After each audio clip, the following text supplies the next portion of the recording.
नमस्कार बच्चों, मैं Pushpendra Dubey green world publication में आप सभी लोगों का स्वागत है।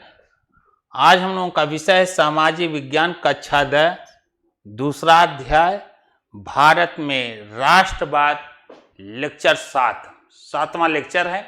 इसी के बाद साथ बिना विलंब किए हुए हम लोग अपने टॉपिक पर आते हैं, लेकिन इसके पहले अपने चैनल को लाइक सब्सक्राइब शेयर करना ना भूलें। तो आज का हमारा जो विषय बिंदु है वह है सविनय अवज्ञा की ओर, नमक यात्रा और सविनय अवज्ञा आंदोलन, सविनय अवज्ञा की सीमाएं, सामूहिक अपनेपन का भाव। तो चलें शुरू करते हैं सविनय अवज्ञा आंदोलन। सविनय अवज्ञा आंदोलन के पूर्व हमने आप लोगों को बीच चर्चा हुई कि सविनय अवज्ञा आंदोलन जब शुरू हुआ तो उसके पहले एक आंदोलन महात्मा गांधी का और भी चल चुका है, वह था असहयोग आंदोलन। असहयोग आंदोलन और असहयोग आंदोलन सारांश रूप में जानिएगा। असहयोग आंदोलन जो समाप्त हुआ वह 5 फरवरी 1922 को चौरी चौरा कांड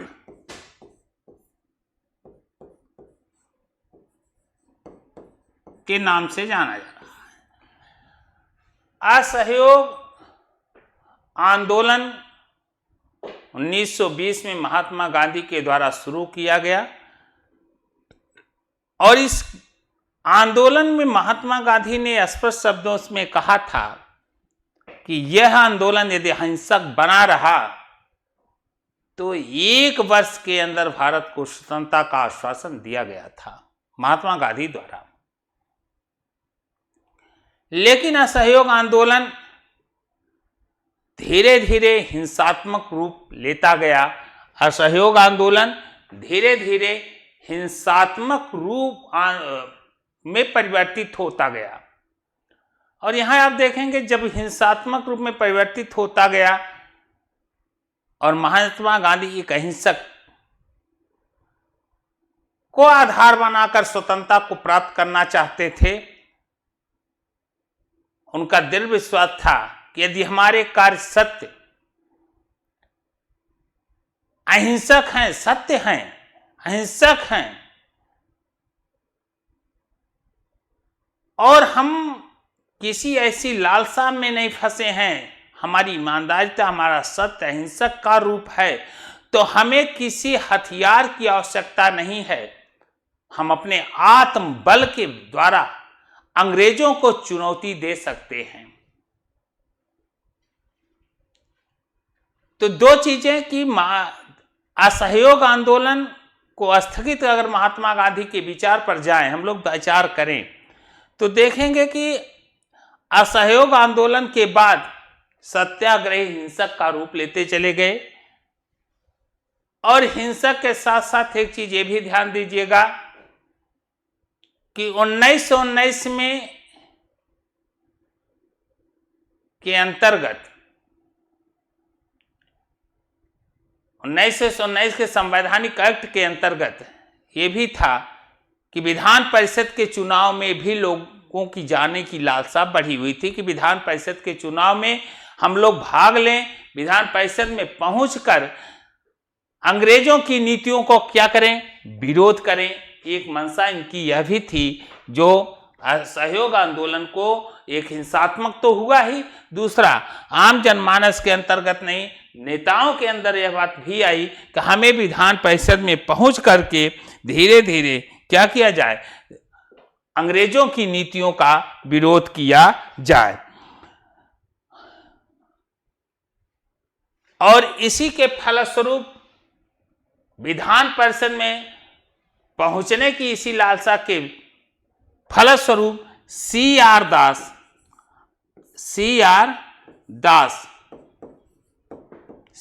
दास और मोतीलाल नेहरू के द्वारा खिलाफत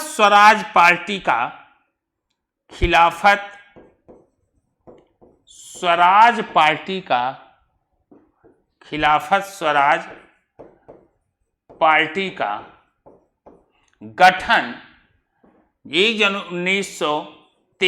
जनवरी 1923 में किया गया। खिलाफत स्वराज पार्टी का गठन 1 जनवरी 1923 में किया गया। और यह खिलाफत और स्वराज पार्टी जो थी, यह विधान परिषद के चुनाव में आप देखेंगे कि काफी सफलता भी अर्जित की, इसे सफलता भी प्राप्त हुआ, काफी सफलता प्राप्त की। विधान परिषद में पहुंचने का जो इसका लक्ष्य था, यह खिलाफत स्वराज पार्टी जो चित्तरंजन दास और मोतीलाल नेहरू के द्वारा स्थापित किया गया था, इसे चुनाव में भी काफी सफलता प्राप्त हुआ। केंद्रीय परिषद में अगर देखा जाए तो केंद्रीय परिषद में, सेंट्रल काउंसिल में, केंद्रीय परिषद या सेंट्रल काउंसिल में 1/3 सीट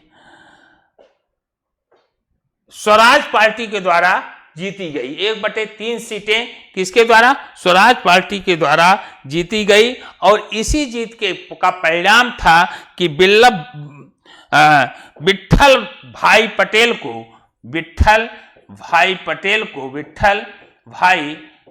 को विधान परिषद का अध्यक्ष भी बनाने में सफल रही। किसके?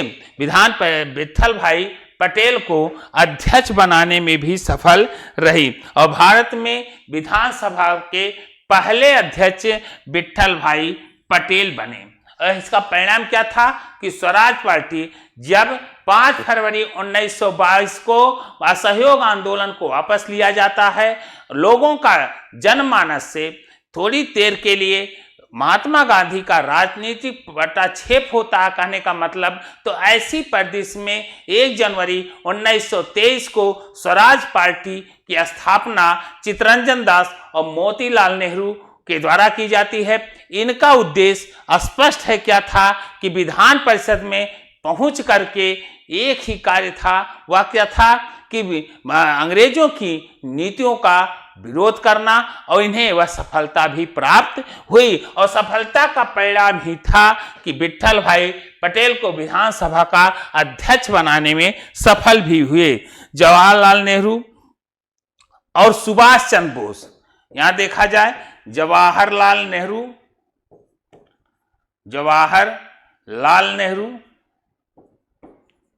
और सुभाष चंद्र बोस जी पूर्ण स्वतंत्रता के लिए दबाव बना रहे थे। इनकी क्या इच्छा थी?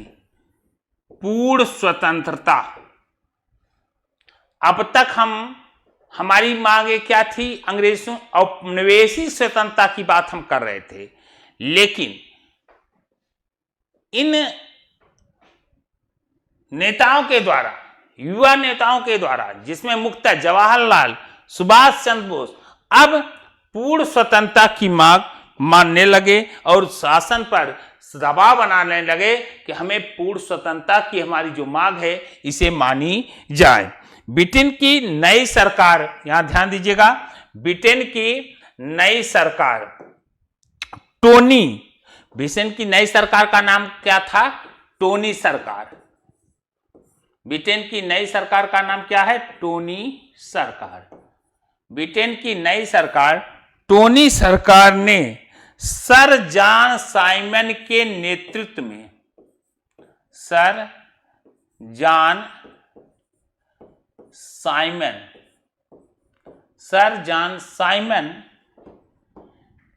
के नेतृत्व में,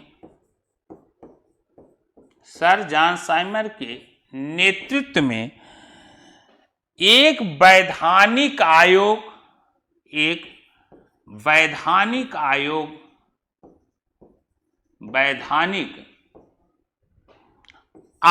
का गठन किया। एक वैधानिक आयोग का गठन किया और यह सर जॉन साइमन के नेतृत्व में एक वैधानिक आयोग का गठन किया गया। और यह कब? 1927 में। यह कब गठन किया गया था? 1927 में सर जॉन साइमन के नेतृत्व में एक वैधानिक आयोग का गठन किया गया। और 1927 में गठन हो रहा है। 1928 में यह साइमन कमीशन, जिसे हम वैधानिक आयोग या साइमन कमीशन 1928 में भारत पहुंचा। 1928 में कहां पहुंचा? यह भारत में पहुंचा। और 1930 के अंतर्गत 1930 में साइमन कमीशन ने अपनी रिपोर्ट दी। साइमन कमीशन के द्वारा रिपोर्ट प्रस्तुत की गई। तो सर जॉन साइमन के नेतृत्व में एक वैधानिक आयोग बना, जिसे साइमन कमीशन के नाम से जाना गया। साइमन कमीशन का अब गठन हुआ 27 में, आया कब? 28 में। रिपोर्ट क्या था? साइमन कमीशन ने अपनी रिपोर्ट कब दी? 1930 को इसके द्वारा रिपोर्ट दी गई। अब साइमन का उद्देश्य क्या था, इसे थोड़ा सा हम लोग जान ले। साइमन का उद्देश्य क्या था? साइमन जो कमीशन आया, इसका उद्देश्य क्या था? इसके उद्देश्य पर समझे तो साइमन कमीशन का उद्देश्य था 1919 के अधिनियम को 1919 के अधिनियम की समीक्षा करना। 1919 के अधिनियम की क्या करना? समीक्षा करना। पहला इसके आने का उद्देश्य क्या है? 1919 का जो एक्ट था वह 10 साल होते जा रहा है, उसकी क्या करना? समीक्षा। और 1919 के एक्ट में यह बात कह दिया गया था कि 10 वर्षों के बाद इसकी समीक्षा की जाएगी। तो 1919 के अधिनियम क्या, इसका मूल उद्देश्य साइमन कमीशन का क्या था कि 1919 के अधिनियम की समीक्षा करना और साथ ही साथ उत्तरदायी सरकार की स्थापना करना। उत्तरदायी सरकार की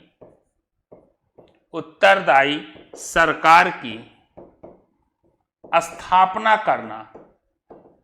दूसरा इसका उद्देश्य क्या था कि उत्तरदायी सरकार की क्या की जाए? स्थापना की जाए। यह इसका उद्देश्य था। अब बात आती है कि जब साइमन कमीशन भारत में पहुंचा, यह तो क्लियर हो गया कि 1927 में आया, एक वैधानिक आयोग था। 1928 में भारत पहुंचा। 1930 में इसने अपनी रिपोर्ट दी। इसका उद्देश्य क्या था? इसका उद्देश्य था 1919 के अधिनियम की समीक्षा करना, एक उत्तरदायी सरकार की स्थापना करना। अब बात आती है कि जब भारत में साइमन कमीशन पहुंचता तो साइमन कमीशन का भारत के लोगों के द्वारा विरोध किया गया। भारत के लोगों के द्वारा साइमन कमीशन का क्या किया गया? विरोध किया गया और साइमन तुम वापस जाओ के नारों से इसका स्वागत किया गया। अब विरोध क्यों किया गया? साइमन कमीशन का विरोध क्यों हुआ? अगर इस पे हम चर्चा करें तो साइमन कमीशन के विरोध का एक ही कारण महत्वपूर्ण दिखाई देता है कि इसमें जितने सदस्य थे सभी श्वेत अर्थात अंग्रेज लोग थे। इसके सेवन श्वेत सदस्य थे, कहने वाला इसके जितने सदस्य थे सभी अंग्रेज थे। और इसी के द्वारा इसका जहां जहां साइमन कमीशन गया भारत में, वहां वहां पर साइमन कमीशन का खुल करके विरोध हुआ। और यह विरोध का स्वर एक जगह इतना तेज, पंजाब में इसी साइमन कमीशन का विरोध करते हुए लाला लाजपत राय अंग्रेज की पुलिस कर्मियों के द्वारा लाठीचार्ज किया गया, जहां पर उनकी मृत्यु हो जाती है। और वहां पर लाला लाजपत पर जो चोट लगी, उस चोट से विह्वलता की स्थिति में लाला लाजपत का एक स्टेटमेंट जो पूरे भारत की राष्ट्रीयता के अंदर एक नए राष्ट्र भावनाओं को तब्दील करती है, उनका यह वक्तव्य कि मेरे ऊपर पड़ी हुई लाठी की एक एक प्रहार ब्रिटिश साम्राज्य की आखिरी ताबूज बनकर गिरेगी, और यह सत्य भी हुआ। तो कहने का मतलब साइमन कमीशन का भारत में आने का सबसे ज्यादा नजरिया उनका विरोध का होता है। वह क्या था कि उसके सभी सदस्य क्या थे? सभी सदस्य उसमें कौन थे? केवल अंग्रेज के लोग थे। अब यहां आती है कि पंजाब में यूनियनिस्ट पार्टी, पंजाब में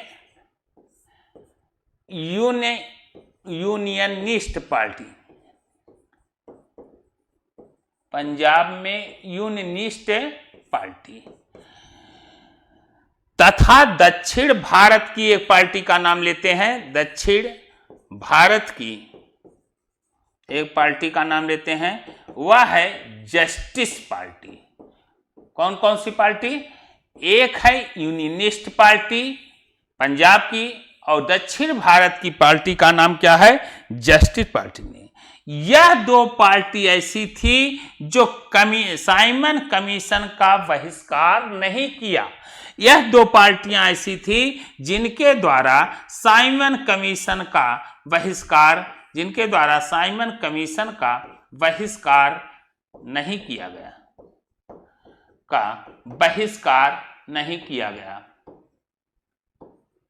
साइमन कमीशन का बहिष्कार नहीं किया गया। तो किसके द्वारा नहीं किया गया? पंजाब में यूनियनिस्ट पार्टी और दक्षिण भारत की कौन सी? जस्टिस पार्टी ने साइमन कमीशन का बहिष्कार नहीं किया। इस विरोध को शांत करने के लिए जब यह लहर उठी, साइमन कमीशन का भारत के कोने कोने में विरोध होने लगा, तो इस विरोध को शांत करने के लिए, यही जो विरोध चल रहा था, इसी विरोध को ध्यान दीजिएगा, इसी विरोध को शांत करने के लिए, इस विरोध को शांत करने के लिए वायसराय लॉर्ड इरविन ने,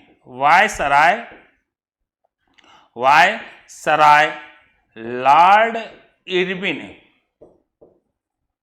वायसराय लॉर्ड इरविन ने अक्टूबर 1929 में डोमेनियन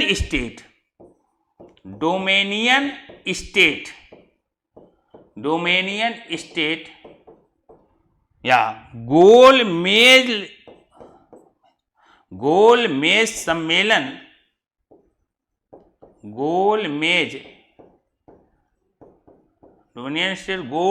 सम्मेलन का ऐलान किया, गोलमेज सम्मेलन का ऐलान किया। डोमिनियन, यह जब विद्रोह की लहर साइमन कमीशन का उठा, तो इस साइमन कमीशन के विरोध के बाद यहां आप देखेंगे कि इस विरोध को शांत करने के लिए वायसराय लॉर्ड इरविन ने अक्टूबर 1929 में डोमिनियन स्टेट गोलमेज सम्मेलन का आयोजन किया, डोमिनियन स्टेट गोलमेज सम्मेलन का ऐलान किया। और यह घटना कब की है? यह घटना देखेंगे अक्टूबर 1929 की है। कब है? अक्टूबर 1929 की यह घटना है। अब यहीं पर अक्टूबर से आप आइए दिसंबर 1929 में। कब? दिसंबर 1929 में, दिसंबर 1929 में पंडित जवाहरलाल नेहरू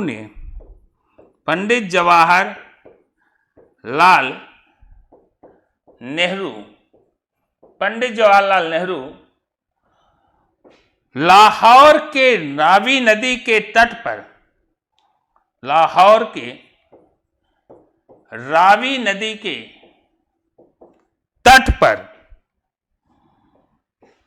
पूर्ण स्वराज की घोषणा की थी। अर्धरात में भारत के लिए किस प्रकार के स्वराज की घोषणा की गई? कांग्रेस के मंच पर दिसंबर 1929 में पंडित जवाहरलाल नेहरू ने लाहौर के रावी नदी के तट पर पूर्ण स्वराज की मांग की और औपचारिक रूप से इसकी मांग रख दी गई। कब? 1929 में। और 26 जनवरी 1930, ये देखिएगा दिसंबर 1929 है, 26 जनवरी 1930 को, 26 जनवरी 1930 को स्वतंत्रता दिवस मनाया गया। प्रथम स्वतंत्रता दिवस मनाया गया। ऐसा कल्पना किया गया कि 26 जनवरी 1930 को स्वतंत्रता दिवस मनाया जाएगा और इसीलिए 26 जनवरी को यादगार बनाने के लिए संविधान में इस तिथि को आगे लाया गया। तो 26 जनवरी 1930 को स्वतंत्रता दिवस मनाया जाएगा। इसी दिन लोग पूर्ण स्वराज के लिए शपथ लेंगे। इसी दिन लोगों ने पूर्ण स्वराज के लिए क्या लिया जाएगा? इनके द्वारा शपथ लिया जाएगा। तो अब हम देख रहे हैं असहयोग आंदोलन के तत्काल बाद आपने देखा कि असहयोग आंदोलन खत्म हुआ। कारण क्या था? हिंसक रूप होने के नाते तत्काल उस स्थान पर चित्तरंजन मोतीलाल नेहरू के द्वारा जनवरी 1923 में स्वराज पार्टी के साथ ही साथ आपने देखा कि साइमन कमीशन भी आया। अब इन साइमन कमीशन के साथ हमारा जो अगला पड़ाव है, सविनय अवज्ञा की ओर से हम कहां चल रहे हैं? नमक यात्रा और सविनय अवज्ञा आंदोलन। नमक यात्रा और सविनय अवज्ञा आंदोलन। दिसंबर 1929 में पूर्ण स्वराज की मांग रखी गई कि हमें पूर्ण स्वतंत्रता से कम किसी भी कीमत पर समझौता नहीं करना है। यह लाहौर के रावी नदी के तट पर पंडित जवाहरलाल नेहरू के द्वारा अर्धरात्रि में इस बात का जिक्र किया गया था और यहां संकल्प लिया गया था। महात्मा गांधी ने 1930 में, अब ध्यान दीजिएगा, आते हैं इस बिंदु पर, महात्मा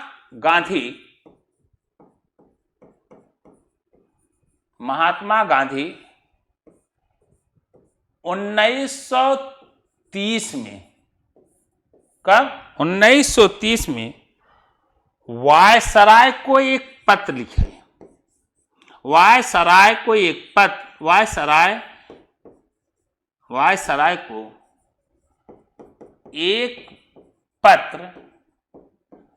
पत्र लिखकर 11 सूत्री मांगों को रखा। एक पत्र लिख करके कितनी सूत्री मांगों को रखा? उस पत्र में 11 सूत्री मांगे रखी गई। किसके द्वारा? 1930 में महात्मा गांधी के द्वारा 11 सूत्री मांगे रखी गई। महात्मा गांधी के द्वारा रखी गई और यह भी कहा गया कि यदि हमारी यह 11 सूत्री मांगे स्वीकार नहीं की गई तो भविष्य में हम सविनय अवज्ञा आंदोलन की तरफ बढ़ेंगे। सविनय अवज्ञा आंदोलन को लेकर के आएंगे या सविनय अवज्ञा आंदोलन आरंभ करेंगे। अगर हमारी कौन सी मांग 11 मांगे नहीं पूरी की गई तो हम क्या लाएंगे? हमारे द्वारा क्या लाया जाएगा? सविनय अवज्ञा आंदोलन प्रारंभ कर देंगे या प्रारंभ कर दिया जाएगा, कर देंगे अगर 11 सूत्री मांगे नहीं लें। और स्वयं इन 11 सूत्री मांगों की जो बात महात्मा गांधी की, क्या इससे वायसराय झुकने के लिए तैयार था? तो इसका उत्तर होगा वायसराय इस झुकने के लिए किसी रूप में इसको मानने के लिए तैयार नहीं था। वायसराय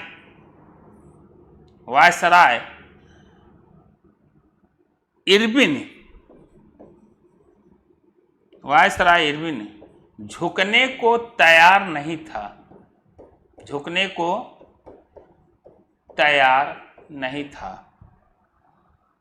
जिसके अब यहां ध्यान दीजिएगा, महात्मा गांधी के द्वारा कौन सी मांग रखी गई? 11। उन्होंने क्या कहा कि यदि मेरी मांग यह नहीं स्वीकार की गई तो हम सविनय अवज्ञा आंदोलन की शुरुआत करेंगे। बात अब किसके खेमे में थी? इरविन। अगर मांग को स्वीकार कर लेता तो सविनय अवज्ञा आंदोलन टल जाता, लेकिन इरविन अपने आप को झुकने वाला नहीं था। तो जब झुकने वाला नहीं था, मांगों को स्वीकार करने वाला नहीं था, तो यह आंदोलन बढ़ जाता कहां? सविनय अवज्ञा आंदोलन की तरफ बढ़ जाता है। और महात्मा गांधी अपने 78 अनुयायियों के साथ, महात्मा गांधी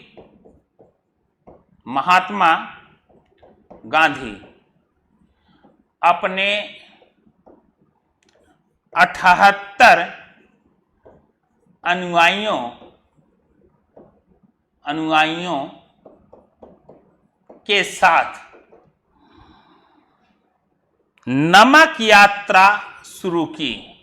नमक यात्रा, अपने 78 अनुयायियों के साथ क्या किया? नमक यात्रा की शुरुआत की। और 12 मार्च 1930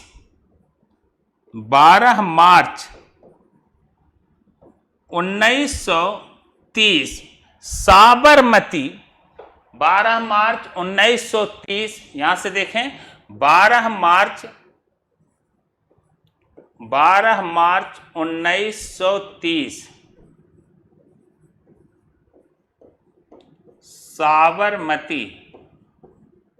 साबरमती आश्रम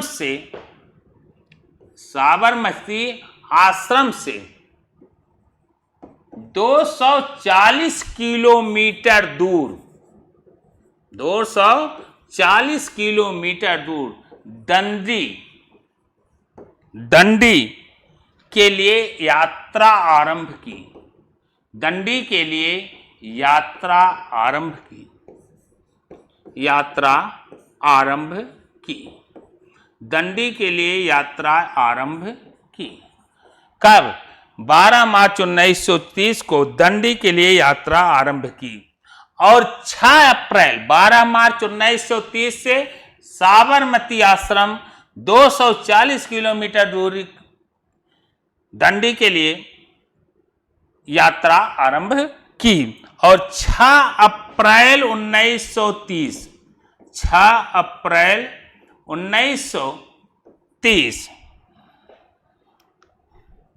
दांडी में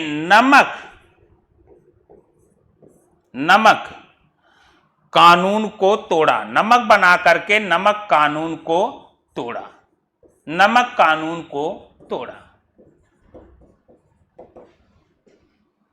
यहां देखा जाए कि 12 मार्च 1930 को साबरमती आश्रम जो 240 किलोमीटर 12 मील की इनके द्वारा पर डे यात्रा की जाती थी। और इस यात्रा के दौरान लोगों के द्वारा इकट्ठा होते थे, जहां भाषणबाजियां की जाती थी। और 6 अप्रैल 1930 को नमक बना करके नमक कानून को तोड़ने का प्रयास किया। इन घटनाओं से यह जो सविनय अवज्ञा आंदोलन महात्मा गांधी के दांडी नामक स्थान पर नमक कानून को तोड़ा, नमक बना करके नमक कानून को तोड़ा, इससे इस व्यवस्थाओं से ब्रिटिश औपनिवेशिक सरकार चिंताग्रसित हो गई। कहने का मतलब चिंतित औपनिवेशिक सरकार। अब यहां से इन व्यवस्थाओं से चिंतित कौन हो गया? औपनिवेशिक। और चिंतित होकर के औपनिवेशिक सरकारें, फिर से देखें, चिंतित होकर के औपनिवेशिक सरकारें, चिंतित होकर के औपनिवेशिक सरकारें मतलब ब्रिटिश हुकूमत औपनिवेशिक चिंतित होकर ब्रिटिश सरकारें नेताओं को गिरफ्तार करना शुरू कर दिया। नेताओं को क्या किया? गिरफ्तार, नेताओं को गिरफ्तार करना शुरू किया और जेल में डालना शुरू कर दिया। और औरतों और बच्चों को मारना पीटना, करने का मतलब ब्रिटिश हुकूमत के द्वारा इन किए गए नमक सविनय अवज्ञा आंदोलन से इस ढंग से चिंतित होकर जनता पर को प्रताड़ित करना शुरू कर दिया गया। महात्मा गांधी ने आंदोलन को वापस ले लिया 5 मार्च 1931 को। ध्यान दीजिएगा, 5 मार्च महात्मा गांधी ने आंदोलन को वापस लिया। और इसके पीछे कारण क्या था कि महात्मा गांधी ने आंदोलन को एक बार पुनः महात्मा गांधी के द्वारा आंदोलन को वापस लिया गया। महात्मा गांधी के द्वारा आंदोलन को क्या किया गया? वापस लिया गया। 5 मार्च 1931, 5 मार्च 1931 को गांधी इरविन समझौते हुए, गांधी इरविन 5 मार्च 1931 को, यहां पर ये लाइन देखिएगा, गांधी इरविन समझौते हुए। गांधी इरविन समझौता कब हो रहा है? 5 मार्च 1931 को गांधी इरविन समझौते हुए। इस समझौते के जरिए 5 मार्च 1931 को किसके किसके बीच हुए समझौते? 5 मार्च 1931 को किसके किसके बीच समझौते हुए? गांधी और किसके बीच? गांधी और इरविन के बीच क्या हुए? समझौते हुए। गांधी और इरविन के बीच क्या हुए? समझौते हुए। और इस समझौते के जरिए, यही जो समझौता हुआ, इसी समझौते के माध्यम से, इसी समझौते के जरिए या इसी समझौते के माध्यम से गांधी ने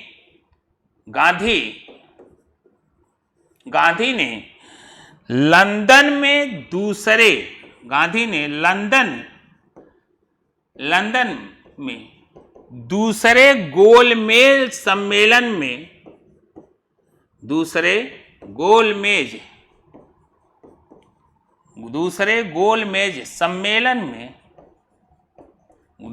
गोलमेज सम्मेलन में हिस्सा लेने पर अपनी सहमति दी। दूसरे गोलमेज सम्मेलन में हिस्सा लेने में अपनी सहमति दी,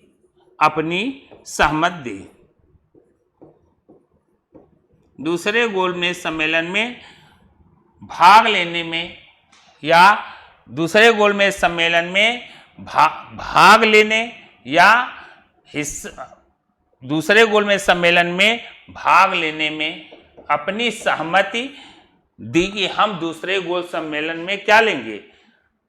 साल में सम्मिलित होंगे। तो कांग्रेस के प्रतिनिधि के रूप में यहां यह भी ध्यान दीजिएगा, प्रथम गोलमेज सम्मेलन में कांग्रेस का कोई प्रतिनिधि नहीं भाग लिया था।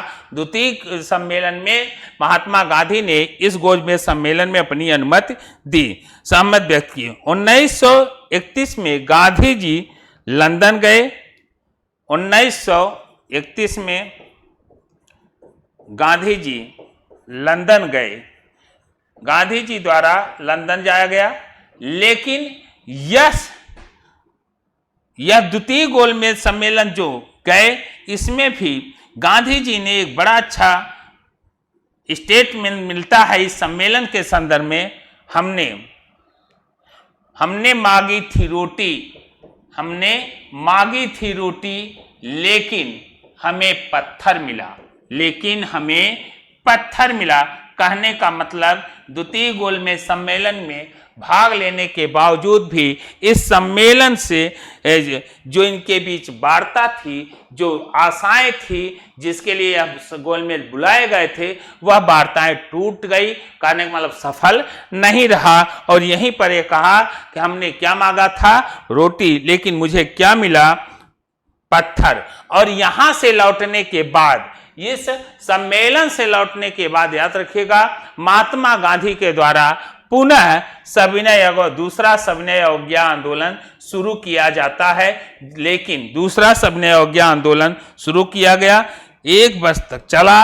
और 1934 में, कब, 1934 में जा करके सविनय अवज्ञा आंदोलन अपने आप क्या हो जाता है, समाप्त हो जाता है। 1 वर्ष तक यह सविनय अवज्ञा आंदोलन चला और 1 वर्ष तक चलने के बाद इसकी गति धीमे पड़ने लगती है।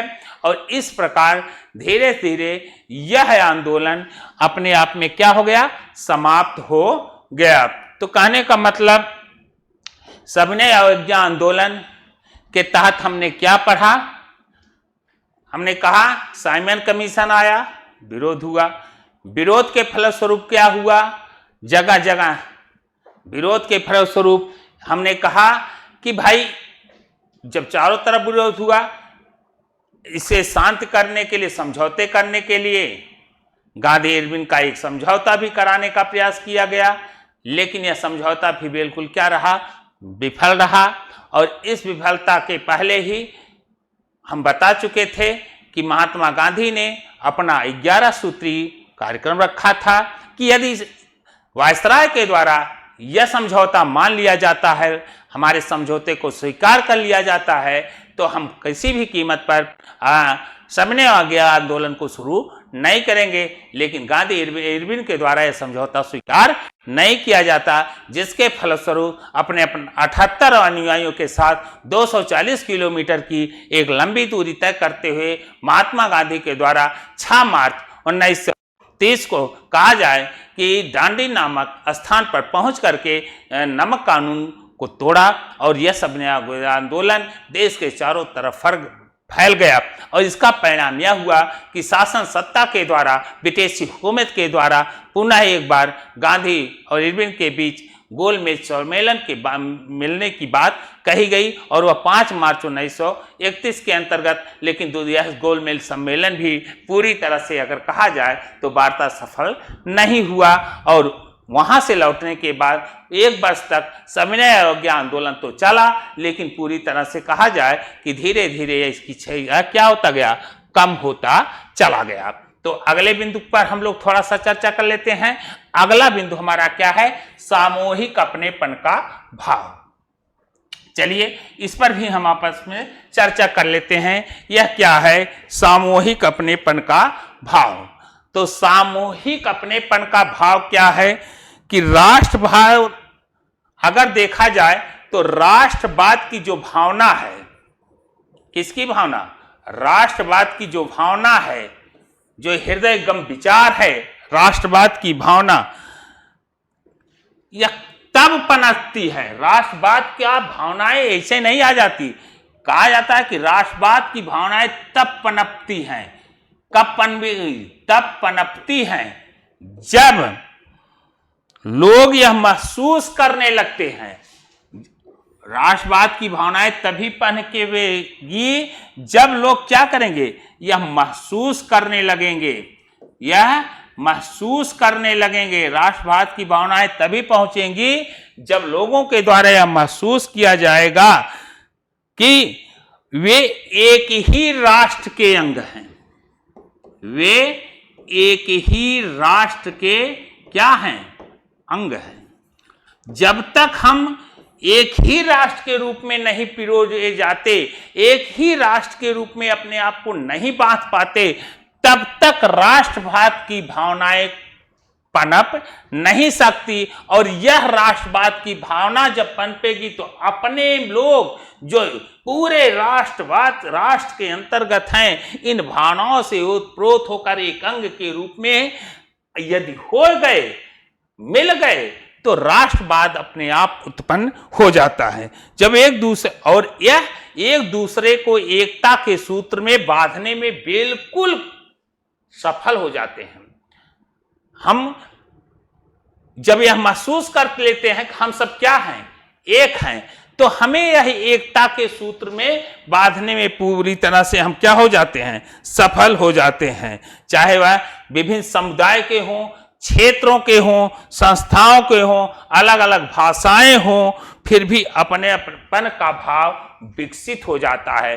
फिर भी अपनेपन का भाव क्या हो जाता है, विकसित हो जाता है, यदि हम जान जाएं कि हम लोग एक ही हैं। सामूहिक अपनेपन की भावना आंशिक रूप से, अगर यह भी कहा जाए, सामूहिक रूप से अगर हम यह कहें, अपनेपन की भावना संघर्षों में भी आती है। जब हमारे सभी लोगों का संघर्ष एक का कारण, संघर्ष का जो कारण है वह सबका एक ही है, एक ही बिंदु बन जाता है, एक ही बिंदु के लिए सारे संघर्ष हो रहे हैं, सबकी मंशाएं एक हैं, सबका उद्देश्य एक बन जाता है, तब भी हम एकता के सूत्र में बंध जाते हैं। यहां कहने का मतलब सामूहिक अपनेपन की जो भावना होती है, सामूहिक रूप से जो अपनेपन की, सामूहिक रूप से जो अपनेपन की भावना होती है, वह संघर्षों के द्वारा भी पैदा होती है। किसके द्वारा? संघर्षों। कैसे संघर्षों के द्वारा? जब सारे लोगों के संघर्ष का मूल लक्ष्य एक हो जाए तो यह संघर्षों के माध्यम से भी पैदा की जाती हैं, या संघर्षों के माध्यम से पैदा होती हैं। इनके अलावा बहुत सी सांस्कृतिक प्रतिक्रियाएं भी, बहुत सी सांस्कृतिक प्रतिक्रियाएं भी, जिनके जरिए राष्ट्रवाद लोगों के अंतर्गत जागता रहता है। तो अपनेपन, यह देश हमारा है, इस देश में रहने वाले लोग हैं, इन देश के रहने वालों लोगों का पर राष्ट्रों के द्वारा शोषण किया जा रहा है।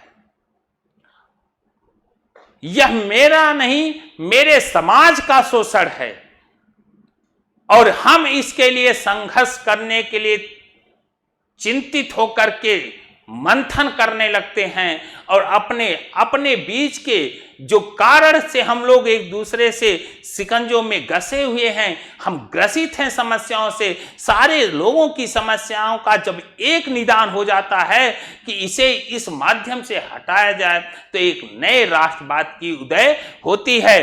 तो अंग्रेजों यस भारत की जनमानस के अंतर्गत भारत के लोगों की जो पीड़ाएं थी, भारत के चाहे वह आर्थिक क्षेत्र में, चाहे वह राजनीतिक क्षेत्र में, चाहे उसकी सांस्कृतिक विरासत मूल्यों का जिस ढंग से धूल दूषित किया जा रहा था, इससे पूरा भारत का जनमानस, भारत के लोगों का हमदन में की हृदय की जो विदीर्णता थी, हृदय में जो भावनाएं उमड़ी, यह सभी लोगों का एक साथ एक रूप में मिलने के लिए एक पृष्ठभूमि तैयार की। और यही पृष्ठभूमि, यही लोगों के अंदर की भावनाएं कि हमारे ही देश में, हमारे ही साथ अपनेपन का नहीं, बल्कि हमें अपने ही देश में, अपने ही संस्कृति में, अपने ही परिवार के बीच में हमें अलग थलग किया जा रहा है, हमें हमारे साथ अन्याय किया जा रहा है, और उसके द्वारा किया जा रहा है जिसका कोई अधिकार नहीं है। जब एक मंशाओं की भाव भंगिमाएं सबके साथ जुड़ती हैं, तो इन अपनेपन का जो मिलन होता है, इससे एक नए राष्ट्रवाद का उदय होता है। और एक धागे में पिरो देना, एक ही समस्याओं को लेकर के एक समाज का संपूर्ण वर्ग एक धागे के रूप में पिरो करके उन समस्याओं का एक साथ निवारण करने के लिए जयकारे के साथ भारत माता के आह्लादित करते हुए जब उठता है, तो वहां सामूहिक रूप से अपने आप का एक भाव उत्पन्न रहता है। यही क्या है? राष्ट्रवाद। तो बच्चों, आज के साथ इस क्लास को यहीं पर विराम देता हूं। पुनः अगले क्लास में पुनः मुलाकात होती है। ठीक है, तो चलें क्लास को समाप्त करते हैं। और यहां पर थोड़ा सा और देख लीजिएगा, यह भी चिन्ह, हमने कहा कि अपनापन, हमारा राष्ट्रध्वज यह अपनापन है। कहीं देखेंगे भारत माता, तो यह राष्ट्रवाद की जो भावनाएं मिलती हैं, यहां आप फिगर के माध्यम से देखेंगे। चित्र 2 में भारत माता रवींद्रनाथ टैगोर 1905 में देखें, यहां दर्शाई गई मां की छवि शिक्षा, भोजन और कपड़े दे रही है। इनके द्वारा यह जो छवि दी जा रही है, इनके द्वारा क्या मिल रहा है? शिक्षा, भोजन और कपड़े दे रही हैं। क्या दे रही हैं? शिक्षा, कपड़े और शिक्षा, कपड़े और भोजन। शिक्षा दिया जा रहा, भोजन और कपड़े दे रहे हैं। एक हाथ में माला, यहां इस हाथ में क्या है? माला है। उसके सन्यासी गुण को रेखांकित करती है। यह फिगर जो भारत माता का है, इसके एक सन्यासी त्याग का, यह माला त्याग सन्यासी के रूप को दर्शा रहा है। अपने पूर्ववर्ती रवि वर्मा की भांति रवींद्रनाथ टैगोर ने भी एक ऐसी चित्र शैली विकसित करने का प्रयास किया जिसे सच्चे अर्थों में भारतीय माना जा सके। यह था। दूसरा फिगर देखिएगा, चित्र 3, भारत माता। भारत माता की यह छवि रवींद्रनाथ टैगोर द्वारा चित्रित छवि के बिल्कुल विपरीत है। रवींद्रनाथ टैगोर ने जो यह छवि दी थी, उसके ये क्या है? बिल्कुल विपरीत है। यहां भारत माता के हाथों में त्रिशूल है। यहां भारत माता के हाथों में क्या है? देखिए, भारत माता के हाथों में क्या है? त्रिशूल है। वहीं हाथी और शेर, हाथी यहां क्या है? हाथी और यहां शेर है। और ये बीच में खड़ी पंक्ति में सत्ता की प्रतीक है, शासन सत्ता। भारत माता एक शासन सत्ता के प्रतिबिंब के रूप में खड़ी की गई है, जिसके एक हाथ में त्रिशूल है तो दूसरे हाथ में भाग और हाथी है। तो चलें बच्चों, आज का क्लास बस इतना ही।